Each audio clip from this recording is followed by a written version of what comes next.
Salam saudara sekalian dimanapun berada. Bilangan 6 ayat 24 sampai 26. Firman Tuhan berkata, Tuhan memberkati engkau dan melindungi engkau. Tuhan menyinari engkau dengan wajahnya dan memberi engkau kasih karunia. Tuhan menghadapkan wajahnya kepadamu dan memberi engkau damai sejahtera. Janji berkat ini berlaku untuk saudara dan saya. Amin.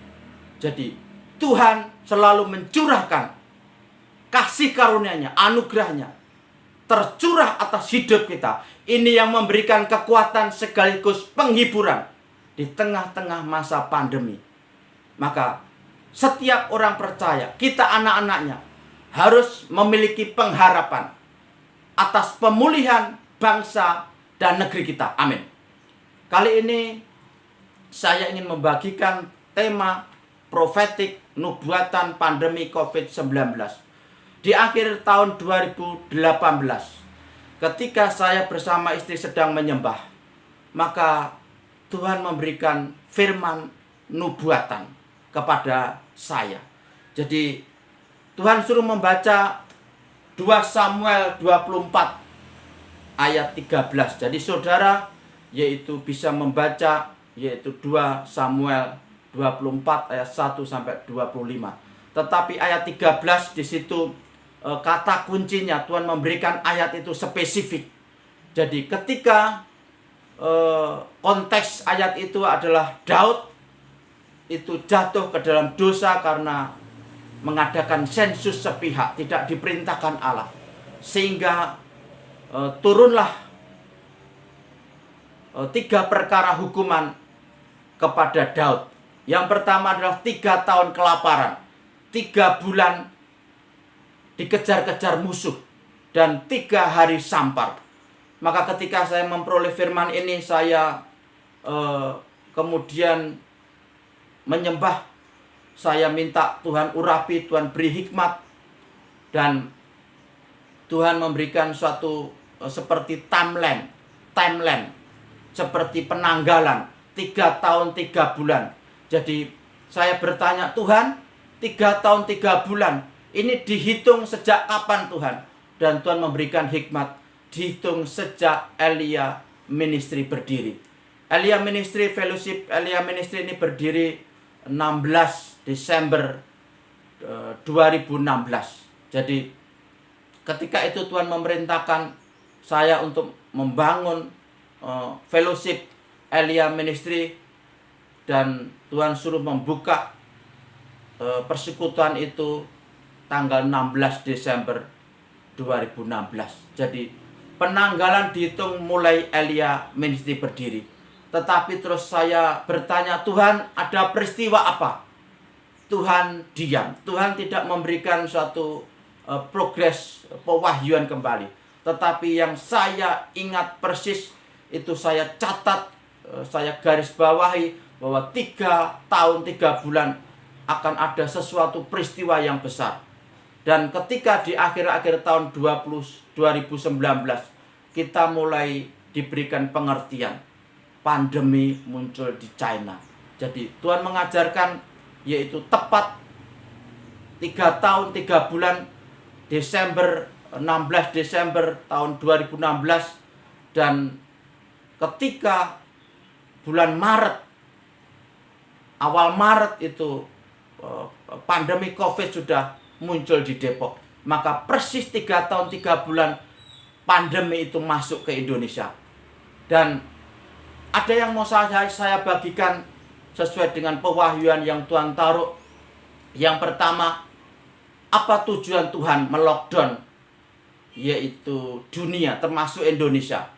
Jadi ada tujuan Tuhan melockdown dunia itu. Yang kedua, Tuhan mempunyai kehendak di balik peristiwa pandemi ini yang melanda dunia. Jadi di balik peristiwa pandemi, Tuhan izinkan terjadi, ada kehendak Tuhan yang dinyatakan agar setiap kita melakukannya dengan setia, supaya kita memperoleh janji-janji perlindungan, proteksi, dan keselamatan yang dari Tuhan. Amin. Jadi yang ketiga, Tuhan memberitahu berapa lama pandemi ini akan berlangsung. Amin. Jadi langsung saja, yaitu poin yang pertama, yaitu ada maksud dari Tuhan.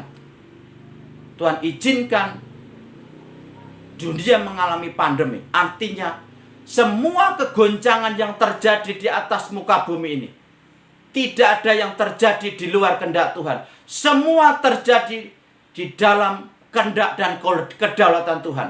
Jadi semua kegoncangan ini terjadi ada di dalam kedaulatan kuasa Tuhan. Jadi Tuhan menggunakan virus COVID-19 ini untuk melockdown dunia.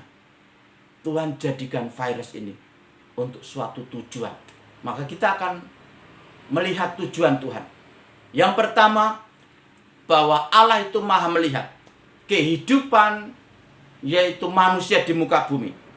Dan Tuhan juga melihat kehidupan gerejanya, anak-anaknya seperti apa. Jadi Tuhan memberikan pewahyuan yang pertama bahwa gereja di akhir zaman itu sudah mengalami pergeseran dari orientasi, dari tujuan peribadatan yang sesuai dengan kehendak Tuhan. Gereja sudah menjadi suatu industri rohani. Semua bentuk peribadatan, liturgi, semua kegiatan-kegiatan gereja, baik itu penerbitan, yaitu buku-buku rohani, kaset-kaset rohani, semuanya diagendakan dalam kerangka untuk mencukupi kebutuhan gereja dan ambisi gembala. Ya, harus kita akui, semuanya itu Tuhan pakai sebagai sarana untuk memberkati umatnya. Itu benar. Tetapi orientasinya, tujuannya bukan untuk mencukupi kebutuhan gereja atau ambisi-ambisi dari pemimpin gereja atau gembala saja. Tetapi yang lebih utama, supaya jemaat di dalam peribadatan ini memiliki sikap lebih semakin mengasihi Allah, semakin mengasihi Tuhan. Inilah hukum yang utama, mengasihi Tuhan dan mengasihi sesama. Mengasihi Tuhan, menyembah. Tuhan mau anak-anaknya memiliki yaitu kasih kepada Allah, selalu menyembah. Semakin mengasihi Tuhan dan semakin mengasihi sesama. Artinya Tuhan mau setiap anak-anaknya peduli kepada janda-janda, anak yatim, orang asing. Mereka adalah digambarkan orang-orang yang miskin. Sama seperti yaitu orang Samaria yang murah hati. Tuhan mau setiap anak-anak Tuhan peduli keselamatan keluarganya, saudaranya, tetangganya, mulai mempunyai suatu panggilan untuk memenangkan, menjadi saksi, memiliki jiwa misionaris yang peduli kepada sesama. Mengasihi Tuhan juga mengasihi sesama. Itu yang Tuhan mau. Yang kedua, Tuhan mengajarkan bahwa di dalam kehidupan bergereja ada sesuatu yang telah bergeser dari tujuan utamanya. Kita mengetahui bahwa gereja adalah rumah Tuhan. Gereja adalah tempat kita beribadah, menyembah. Gereja adalah tempat menyembah. Jadi tujuan utama daripada peribadatan bergereja adalah mendorong setiap anak-anak Tuhan, jemaat untuk menyembah, untuk masuk dalam hadiratnya, agar kemuliaan Tuhan itu memenuhi rumah Tuhan. Jadi dewasa ini gereja yang terjadi di kota-kota itu banyak sekali gereja berlomba-lomba untuk mengemas ibadah secara eksklusif, secara gemerlap. Jemaat disuguhi oleh tontonan, hiburan, ibadah yang penuh kenyamanan, gemerlap yang semu. Panggung mimbar disetting mewah, wah. Worship itu disulap menjadi suatu konser yang menghibur. Tetapi mereka melupakan satu hal, bahwa Tuhan tidak hadir di dalam instrumen-instrumen yang gemerlap. Tuhan hadir di dalam instrumen-instrumen yang kudus, maka kita akui Tuhan selalu memakai instrumen-instrumen, alat-alat musik dan semua yang sifatnya duniawi sebagai penunjang, penopang suatu ibadah. Ya, sama seperti halnya tabernakel juga seperti itu. Perkakas-perkakasnya dipakai Allah. Yang sifatnya adalah duniawi, toh juga dipakai, diizinkan Tuhan, diurapi supaya untuk instrumen di dalam peribadatan, ritual ibadah di kemah suci. Tetapi saudara harus tahu bahwa Tuhan menghendaki bahwa yang paling utama adalah instrumen-instrumen yang sifatnya rohani, kekudusan. Dan Tuhan mau setiap kita bukan menyembah, yaitu dengan skill, dengan kemampuan, tetapi dengan hati. Tuhan tidak mencari penyembahan.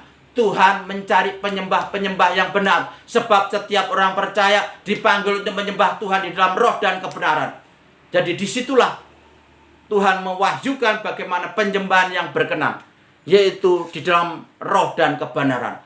Tuhan mau setiap kita, setiap gereja mengajar tentang kekudusan, mengajar tentang hidup di dalam kebenaran. Jadi Tuhan mengajarkan bagaimana gereja harus mengajarkan tentang prinsip-prinsip penyembahan yang benar, yaitu setiap orang percaya harus kudus di hadapan Tuhan. Makanya Tuhan mengajarkan hukum pentahiran kekudusan, yaitu telah diwahyukan sejak zaman Musa untuk membangun tabernakel. Mereka semua diurapi, mereka semua dikuduskan, ditahirkan, sebab mereka sedang melayani Allah, bertugas di tabernakel untuk masuk dalam hadirat Allah. Jadi kekudusan ini menjadi prinsip yang paling utama. Dan Tuhan tidak mencari penyembahan. Kita tidak menyembah seperti tetangga kita, tetapi kita menyembah di dalam roh dan kebenaran. Artinya ada kebenaran, ada pola penyembahan yang diatur firman, ada pola penyembahan yang berkenan, supaya kita semua dapat menyembah Tuhan yang berkenan. Dan di situ Tuhan mengajarkan pelayanan ini adalah pelayanan untuk melayani roh-roh. Karena kita menyembah yaitu dengan roh, dengan hati kita. Maka di situ ada unsur kekudusan. Firman Tuhan, ketaatan kita kepada firman, kepatuhan kepada firman Tuhan membawa kita kepada pengudusan. Pengudusan itu membuat kita layak menyembah Allah. Masuk hadiratnya yang kudus, masuk tata kasih karunia dengan hati yang berkenan. Dan Tuhan mengajarkan bahwa ketika kita menggenapi tentang penyembahan yang benar, pola penyembahan yang benar, di situ ada urapan yang turun. Dan urapan itu memberikan kita yaitu suatu karunia, bahasa-bahasa yang baru, bahasa lidah, bahasa roh. Maka disitulah kita menyembah dengan bahasa-bahasa lidah, bahasa roh. Maka itulah penyembahan. Jadi penyembahan yang didasari dengan pola, yaitu penyembahan yang berkenan, yang benar, yaitu hidup di dalam kekudusan dan kebenaran.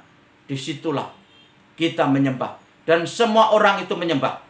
Yang ketiga, Paulus mengajarkan apa yang tertulis di dalam Alkitab menjadi pelajaran bagi kita, bagi gereja di masa kini. Bangsa Israel, sejarah mencatat mereka telah gagal menjadikan tabernakel sebagai tempat penyembahan yang benar. Mereka terikat penyembahan berhala. Maka generasi berikutnya adalah tua-tua Yahudi, imam-imam Lewi, orang-orang Farisi gagal menjadikan bait suci di Yerusalem sebagai tempat menyembah yang benar. Maka mereka menajiskan hati mereka.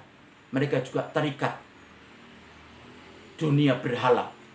Maka Tuhan mengajarkan melalui pewahyuan ini supaya gereja di akhir zaman, supaya setiap orang percaya tidak gagal menjadikan gereja sebagai tempat menyembah yang benar. Maka ketika gereja membangun suatu liturgi peribadatan, harus menekankan tentang kekudusan, maka buanglah setiap kehidupan kita yang tidak berkenan. Maka Tuhan mau melalui penyembahan yang benar ini, bahwa kiblat penyembahan tidak lagi di dalam gereja, tetapi pribadi. Yesuslah adalah sumber kiblat kita menyembah, bukan tempat. Menyembah harus di mana saja, tidak harus di gereja, bisa di rumah, bisa di kantor, bisa di jalan. Tuhan mengajarkan penyembahan harus unlimited, tidak terbatas, di mana saja, sebab Allah itu roh. Dan di dalam penyembahan kita harus tahu, kita harus kudus di hadapan Tuhan. Persembahkanlah tubuhmu sebagai persembahan yang hidup, yang kudus, yang berkenan. Itulah penyembahan sejati. Jadi Tuhan mengajarkan, buanglah kenajisan. Banyak sekali gereja yang terikat kenajisan, kecemaran, dunia berhala. Bahkan sekarang ada berhala modern. Kesibukan, saudara. Kesibukan sudah menjadi berhala modern. Orang sibuk kerja, tapi lupa menyembah. Orang sibuk untuk main gadget, bermain handphone. Bahkan ke gereja pun main handphone. Lupa menyembah. Maka banyak orang sibuk melayani, tapi lupa menyembah. Nanti seperti kejadian di Efesus. Mereka tidak memiliki kasih mula-mula. Jemaat di Efesus, mereka melayani Tuhan luar biasa, terlibat pelayanan dan sebagainya. Tetapi mereka lupa mengasihi Tuhan, menyembah. Itu yang membuat Tuhan mengambil kaki Gideon. Saudara harus tahu, ketika kasih kepada Tuhan, kasih kepada sesama ini luntur, Tuhan akan mengambil kaki Gideon. Artinya, masih ada ibadah, masih ada kebaktian, tetapi terang Kristus tidak ada. Tuhan tidak hadir, Tuhan tidak melawat, tidak ada kesembuhan, tidak ada pengurapan, tidak ada kelepasan, tidak ada manifestasi hadirat Allah di situ. Maka ini adalah suatu sistem yang salah. Maka kiblatnya bukan di gereja, bukan di rumah Tuhan. Kiblatnya adalah pribadi. Tuhan Yesus sumber yang kita sembah. Maka Tuhan mengajarkan agar setiap kehidupan kita menyingkirkan itu. Singkirkan gaya hidup kita yang tidak berkenan. Singkirkan berhalamu. Singkirkan semua kenajisan, kecemaran. Kita adalah orang-orang yang dipanggil, sudah ditebus, dipanggil untuk menyembah. Identitas kita adalah sebagai penyembah-penyembah yang benar. Dan itulah yang Tuhan mau. Maka ketika sistem bergereja ini sudah bergeser dari tujuan esensi utama, maka banyak orang rajin ke gereja, tetapi tidak jaminan mengenal Allah. Rajin ke gereja tidak jaminan mengasihi Tuhan, apalagi sesama. Maka banyak sekali fenomena di dalam kehidupan gereja. Tuhan sudah mengalokasikan persepuluhan, tetapi tidak ada penginjilan. Saudara harus tahu, persepuluhan itu dialokasikan untuk imam, untuk lewi, dan yang ketiga, jangan dilupakan untuk orang miskin, untuk janda, untuk anak yatim, orang asing. Ini ketiganya adalah metafora dari orang miskin. Tuhan peduli kepada orang miskin. Melalui alokasi ini, gereja harus pekabaran Injil, mengutus misionaris, karena Tuhan sudah mengalokasikan melalui persepuluhan. Dan banyak sekali gereja yang tidak ada pekabaran Injil. Mereka hanya eksklusif ibadah. Ini salah. Maka sistem peribadatan yang salah, Tuhan sedang proses, Tuhan sedang murnikan. Haleluya. Maka itulah 3 perkara yang tidak berkenan di hadapan Tuhan, yang Tuhan nyatakan. Yang kedua adalah Tuhan memiliki suatu maksud kehendak di balik peristiwa, yaitu lockdown ini. Jadi Tuhan itu sedang melockdown dunia, saudara. Jadi Tuhan itu sekarang sudah melockdown dunia. Apa tujuannya Tuhan melockdown dunia? Yang pertama adalah Tuhan mau setiap kehidupan kita itu mencari kehendaknya, mencari kehendak Tuhan. Jadi Tuhan selalu berbicara Di balik suatu peristiwa fenomena, Tuhan selalu berbicara. Tuhan selalu menyatakan kehendaknya bagi setiap kita. Jadi secara khusus ada 3 kehendak Tuhan yang Tuhan wahyukan kepada Elia Melchizedek. Jadi di balik Tuhan melockdown dunia melalui pandemi. Jadi pandemi ini adalah alat Tuhan memurnikan gereja. Alat Tuhan menampi orang-orang benar. Alat Tuhan untuk meriset sistem penggembalaan bergereja yang falu, yang salah. Jadi ada 3 kehendak Tuhan. Minimal ada 3 kehendak Tuhan yang Tuhan wahyukan kepada Elia Melchizedek. Yang pertama, Tuhan, ketika saya bertanya, Tuhan, pandemi ini tujuannya apa Tuhan? Apa maksudmu Tuhan melockdown dunia? Tuhan memberikan saya pewahyuan, kamu pelajari pola hidupnya Nuh. Jadi saya disuruh mempelajari, saya diingatkan. Jadi saya itu tahun pertama Elia Ministry berdiri, saudara. Tuhan memberikan pewahyuan tentang bahtera Nuh. Saya yaitu diperintahkan untuk membangun bahtera rumah tangga.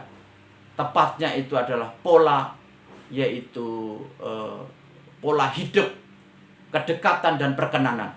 Jadi yang kedua, Tuhan memberikan nubuatan tentang pandemi itu, yaitu tentang apa yang akan terjadi.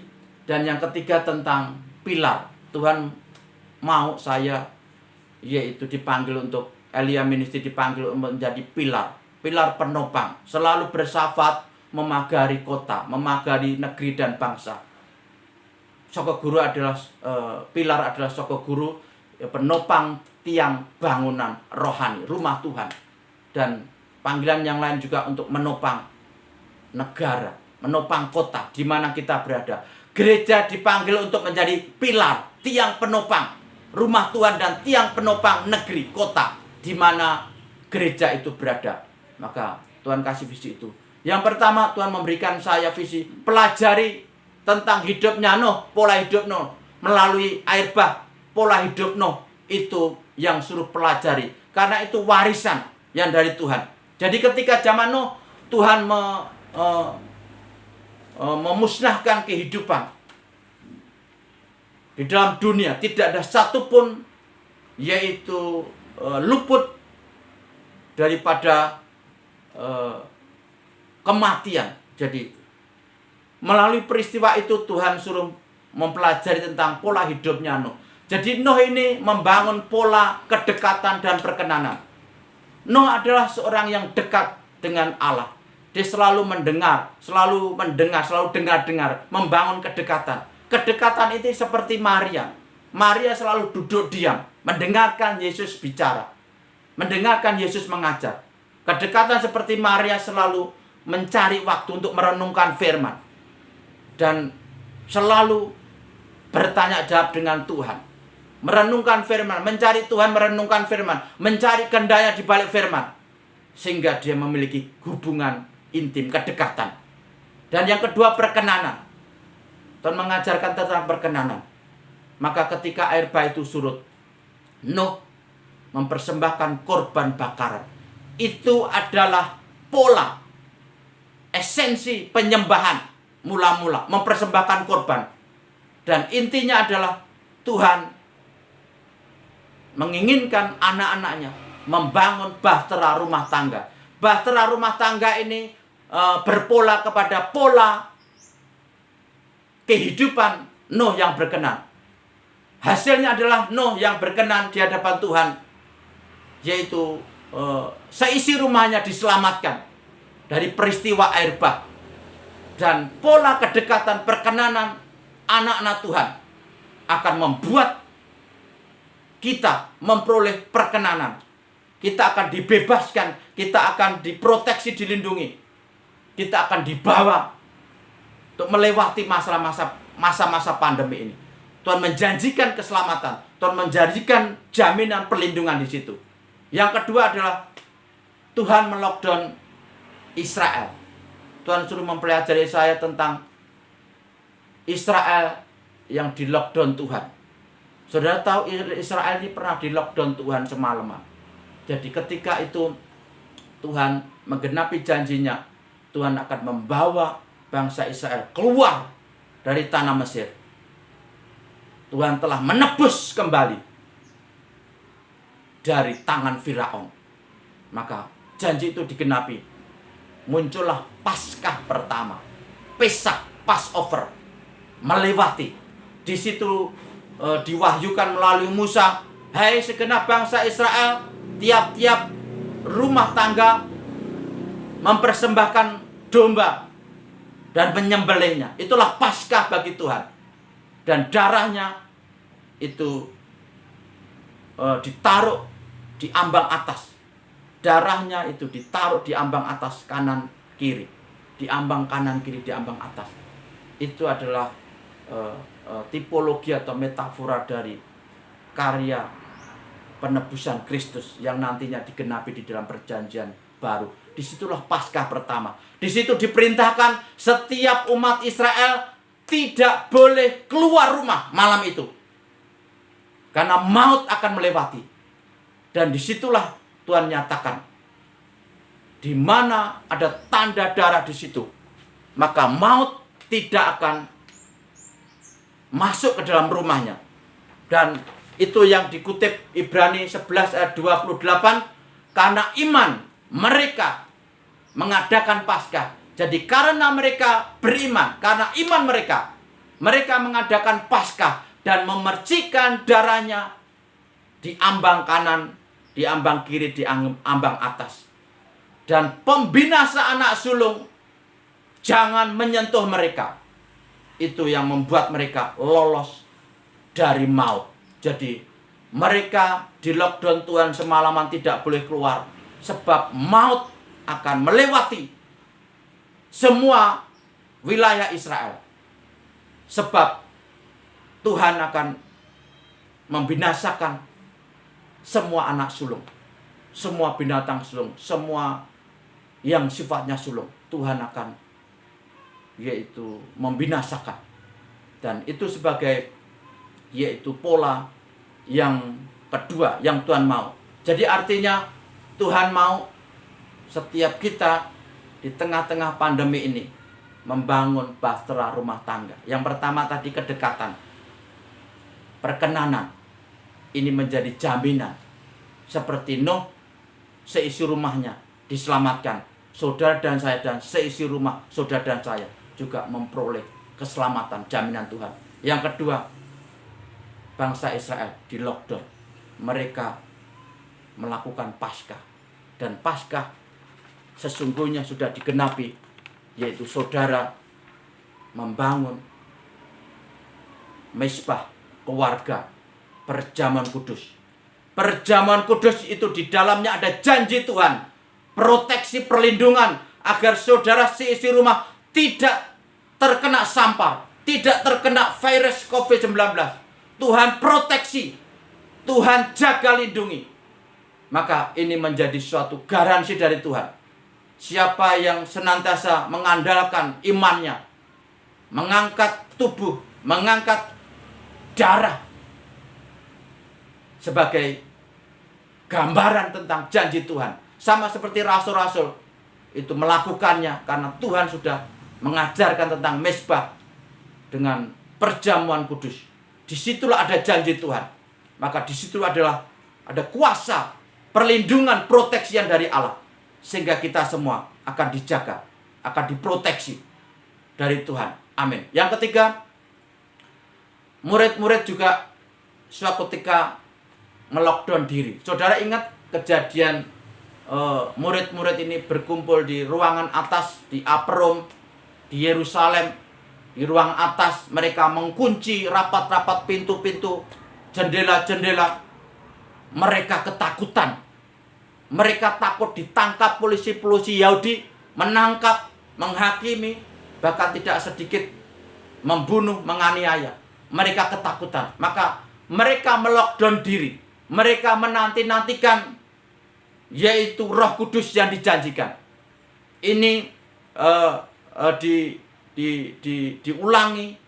Peristiwa ini juga menjadi pola yang berulang, yaitu ajaran Tuhan, ajaran yang diadopsi, ajaran rasul-rasul. Di Kisah 2 ayat 41. Mereka semua yang percaya, mereka dibaptis. Mereka dibaptis dan mereka bertekun di ajaran rasul-rasul. Mereka selalu ada di dalam persekutuan. Mereka senantiasa selalu bertekun di ajaran rasul-rasul. Mereka selalu memecahkan roti perjamuan. Mereka menyembah. Dan disitulah lawatan Allah luar biasa. Terjadi suatu gerakan revival di situ. Dan Tuhan mengajarkan bahwa Tuhan mau setiap kehidupan keluarga Kristen, yaitu membangun misbah keluarga, yaitu selalu mengandalkan Tuhan, selalu memecah-mecahkan roti, bertekun di dalam ajaran rasul-rasul, dan di situ selalu menyembah. Disitulah Tuhan menjanjikan, aku akan hadir, 2-3 orang kudus, aku hadir di sana. Jadi Tuhan menjanjikan, yaitu secara khusus 2-3 orang kudus berkumpul, aku hadir di situ. Tuhan akan melawat anak-anaknya. Di tengah pandemi ini Tuhan ingin goncang, tetapi Allah tetap melawat setiap anak-anaknya. Setiap keluarga yang membangun bahtera rumah tangga, membangun misbah keluarga, Tuhan mau hadir di situ. Tuhan mau mengurapi, Tuhan memberikan perisai, urapan perisai, urapan proteksi pelindungan. Disitulah kita akan mengalami suatu anugerah yang luar biasa. Kita lemah, tetapi ketika kita menyatu dengan hadirat Allah, kita mengalami kemahabesaan Allah, kemahakuasaan Allah. Kita ini penuh kekurangan, tetapi ketika kita masuk dalam hadirat Allah, kita mengalami yaitu ketidakterbatasan Allah. Tuhan memberikan kekuatan, Tuhan memberikan hadiratnya. Itulah jaminan bagi saudara dan saya. Amin. Jadi Tuhan melockdown dunia ini. Intinya Tuhan mau meriset sistem pergerejaan, sistem penggembalaan yang falu, yang salah, sistem yang sudah membuat setiap orang percaya ini tidak mengerti panggilan, tidak semakin mengasihi Tuhan, tidak mengasihi sesama. Tuhan sedang melockdown dunia. Saudara harus tahu, Tuhan sedang melockdown dunia. Saudara harus tahu panggilannya. Tuhan sedang melockdown. Ketika saya bertanya, Tuhan memberikan hikmat. Saya pun untuk keluar kota, untuk urusan-urusan urgen penting, saya harus minta izin khusus. Saudara, kalau saudara punya kesibukan, bekerja, aktivitas, harus keluar kota, harus ke kota akusasi, saudara harus minta izin. Karena Tuhan sedang melockdown. Saudara, Tuhan sedang melockdown dunia. Saudara harus minta izin khusus, perlindungan, proteksi. Karena Tuhan mengajar saya juga harus minta izin khusus dari Tuhan. Jadi Tuhan sedang melockdown. Maka kehendak Tuhan lakukan dengan setia. Maka janji-janjinya akan menyertai kita. Jadi Tuhan mengajarkan sistem bergereja, sistem penggembalaan yang falu, yang salah, sedang Tuhan riset, Tuhan goncang. Di mana-mana tidak ada peribadatan. Di mana-mana orang harus tunduk pemerintah. Aturan pemerintah. Pemerintah dipakai untuk mengatur, untuk keselamatan. Pemerintah punya kewajiban mengatur masyarakat. Bahkan perkumpulan ibadah harus tunduk pada pemerintah. Karena ini virus. Ini dapat menjangkit siapapun. Maka pemerintah punya otoritas untuk membuat aturan. Maka ingatlah, Tuhan melockdown dunia supaya saudara dan saya belajar menggenapi kehendak Tuhan. Sembahlah Tuhan di dalam roh dan kebenaran. Tuhan ingin engkau membangun bahtera rumah tangga, membangun misbah keluarga, selalu perjamuan, membangun kedekatan, membangun keintiman. Saudara harus tanggalkan. Kalau melalui peristiwa ini saudara masih ada di dalam dosa, selesaikan dosamu. Kalau peristiwa ini saudara ada di dalam suatu kehidupan yang tidak sesuai dengan kehendak Tuhan, melayani tapi tidak mengasihi Tuhan, tidak menyembah, saudara harus bertobat.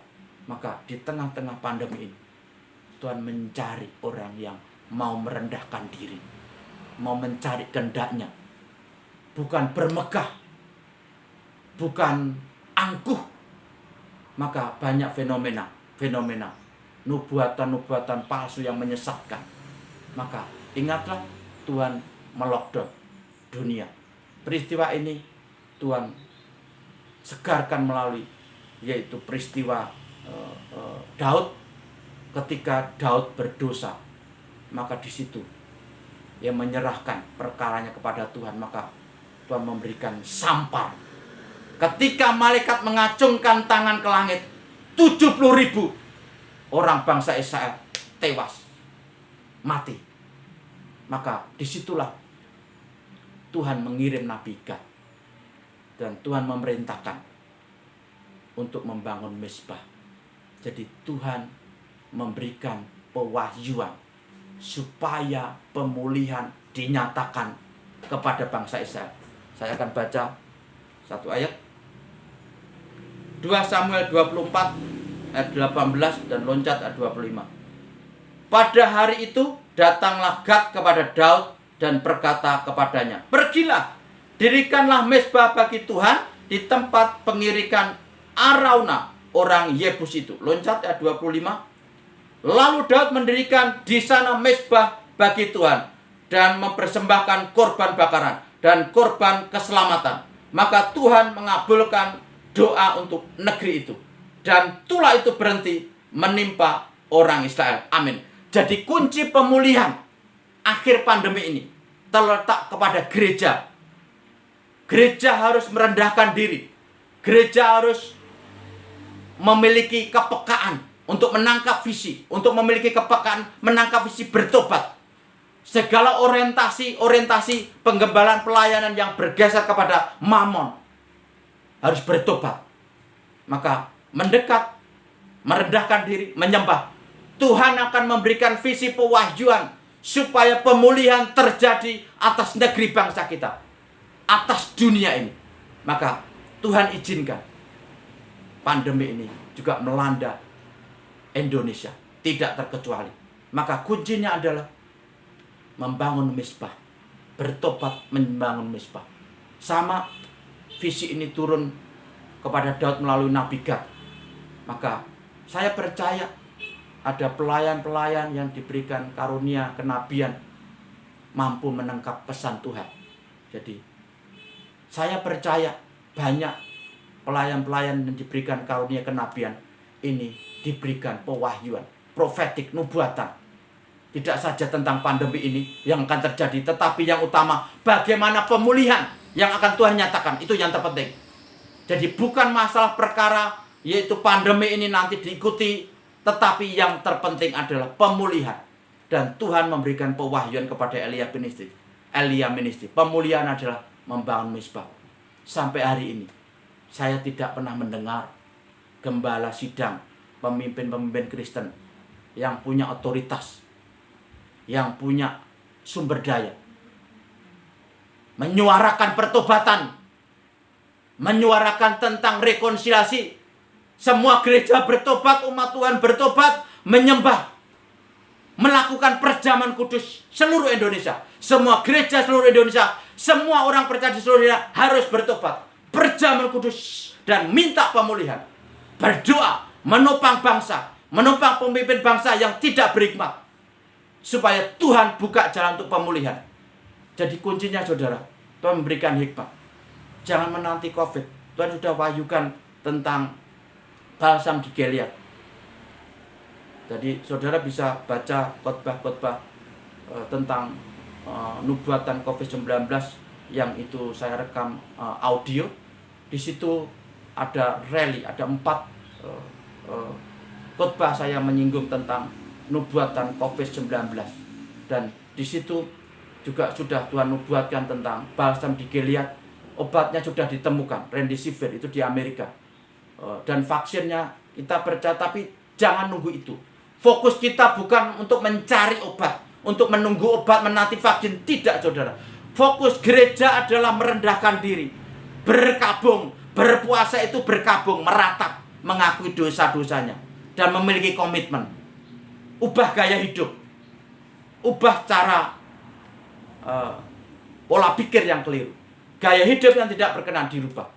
bertobat dari dosa-dosanya, dan di situ merendahkan diri, dan di situ minta tuntunan Tuhan, menyembah. Di situ Tuhan akan memberikan visi untuk pemulihan, dan Tuhan memberikan visi ini. Pemulihan kuncinya adalah pertobatan. Gereja-gereja adalah pilar penopang rumah Tuhan dan bangsa, kota.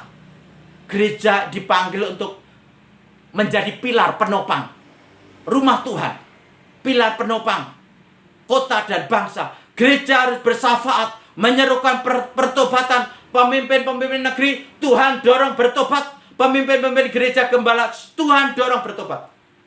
Dan perjamuan, mengadakan rekonsiliasi. Dan di situ Tuhan akan menghentikan. Jadi Tuhan memberikan hikmat, jangan menunggu vaksin. Tuhan akan pulihkan. Ketika Tuhan sudah melihat ada tanda-tanda bahwa anak-anaknya, gerejanya mengerti maksud Tuhan, Tuhan akan hentikan ini virus. Tuhan akan angkat tuh virus. Sama seperti halnya Sampar di Kejadian di masa Daud. Sampar itu Tuhan yang hentikan. Maka jangan kita salah fokus. Tuhan izinkan virus ini terjadi untuk menggoncang gereja, untuk meriset sistem gereja yang salah, yang falu. Peperangan kita bukan menghalau COVID, saudara. Ini adalah pengajaran yang sesat yang muncul dari Eropa.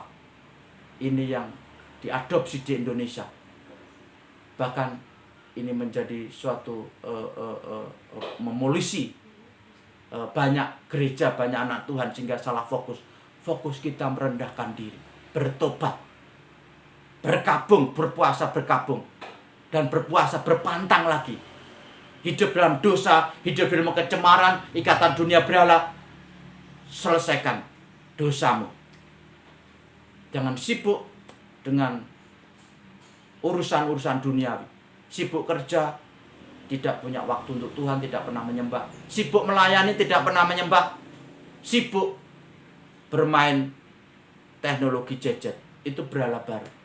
Lupa menyembah, lupa mencari Tuhan, tidak menanti-nantikan Tuhan, tidak mencari Tuhan. Ini sistem yang salah. Sehingga banyak sekali jemaat datang gereja cuman untuk menonton orang menyembah, cuman untuk menyaksikan, menikmati orang memuji. No. Semua harus menyembah. Semua harus datang dalam sikap hati menyembah, dengan sikap hati yang benar. Tuhan menghendaki itu, mengisi kasih Allah. Penyembahan tidak hanya di gereja. Di mana saja orang harus menyembah. Di mana saja orang harus terkoneksi dengan surga.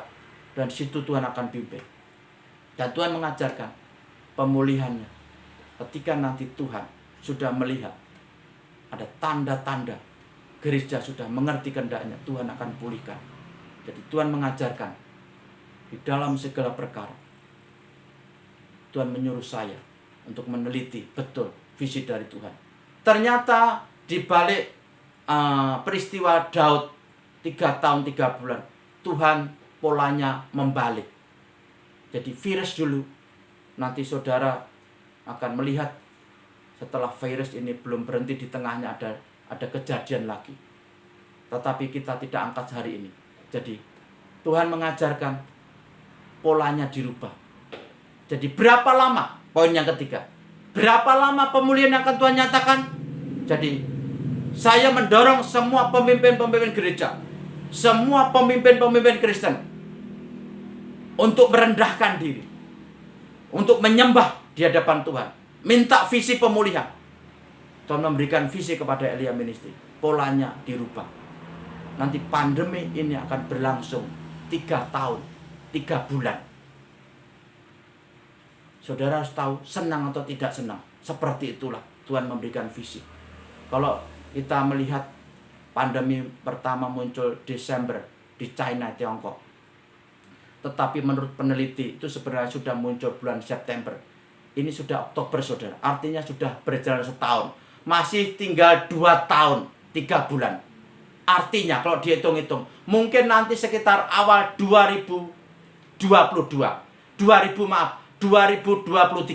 Awal 2023. Jadi mid semester awal, mungkin nanti mulai ada pemulihan.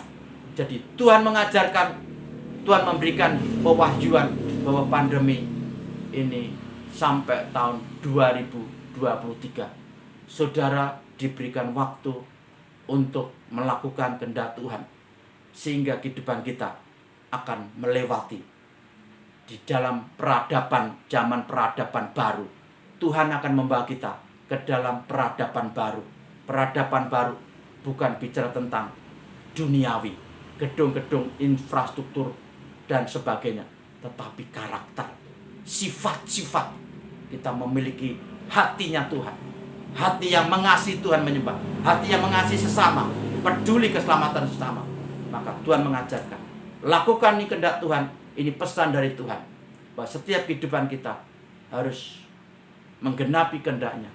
Tuhan mau engkau membangun keintiman di dalam keluargamu, rumah tanggamu, membangun bahtera rumah tangga, mesbah keluarga, selalu mendekat. Engkau mengajar keluargamu mendekat, hidup, memiliki hidup selalu berkenan di hadapan, membangun hidup kedekatan dan perkenanan. Itu yang menjadi kehendak Tuhan. Haleluya. Bapa surgawi, hamba berdoa, hamba mendorong bagi semua gembala-gembala, baik semua pemimpin-pemimpin Kristen, agar mereka semua Tuhan merendahkan diri, mereka berpuasa, bergabung, mereka sujud menyembah Tuhan, tersungkur di kaki Tuhan untuk minta pewahyuan, yaitu profetik tentang zaman ini, tentang pandemi ini, agar setiap apa yang Tuhan nyatakan kepada Elia Ministry, mereka juga memberikan visi yang sama, agar mereka memiliki yaitu power, memiliki kedaulatan, karena mereka memiliki banyak sekali jemaat, mereka mempunyai banyak sekali pengikut, mereka adalah pintu untuk Allah, yaitu menyatakan visinya, kehendaknya, supaya kehendaknya ini diketahui banyak sekali anak-anakmu, dan anak-anakmu mengerti kehendakmu. Dan Tuhan, hamba berdoa, berkati bangsa ini di dalam segala perkara yang Tuhan tidak anugerahkan hikmat. Tuhan ampuni. Hamba berdoa buat bangsa Indonesia, hamba buat negeri ini, Tuhan pulihkan. Hamba berdoa biar gereja-gereja dibangkitkan, menggenapi panggilan sebagai pilar penopang rumah Tuhan dan pilar penopang kota dan bangsa di mana mereka berada. Mereka semua, Tuhan, hamba berdoa, berkati mereka semua Tuhan. Roh Kudus engkau mendorong mereka semua, pemimpin-pemimpin gereja, pemimpin-pemimpin Kristen, untuk menyerukan pertobatan nasional, untuk menyerukan yaitu perjamuan kudus, yaitu seluruh negeri, seluruh gereja melakukan perjamuan kudus, minta pendamaian, minta pengampunan, minta belas kasihan, minta pemulihan. Dan hamba berdoa, Tuhan mempunyai rencana indah atas bangsa kami, bangsa Indonesia. Terima kasih Tuhan, berkati negeri ini, berkati bangsa ini. Kami percaya Tuhan memiliki tujuan, Tuhan memiliki yaitu janji. Kami semua, gerejamu, anak-anakmu akan dibawa untuk masuk dalam tahun pengharapan, tahun rahmat Tuhan, tahun pemulihan, tahun janji penggenapan. Dipulihkan negeri ini, dibebaskan, dan sampar Tuhan akan hentikan tepat pada waktunya. Tuhan, ajar kami untuk belajar melakukan kehendak-Mu, dan kami percaya Tuhan akan meluputkan kami. Kehidupan kami akan dipisahkan, kehidupan kami akan mengalami pekenanan. Tuhan akan memberikan proteksi perlindungan. Kami semua akan dibawa untuk melewati masa-masa pandemi ini. Dalam nama Yesus, haleluya, amin.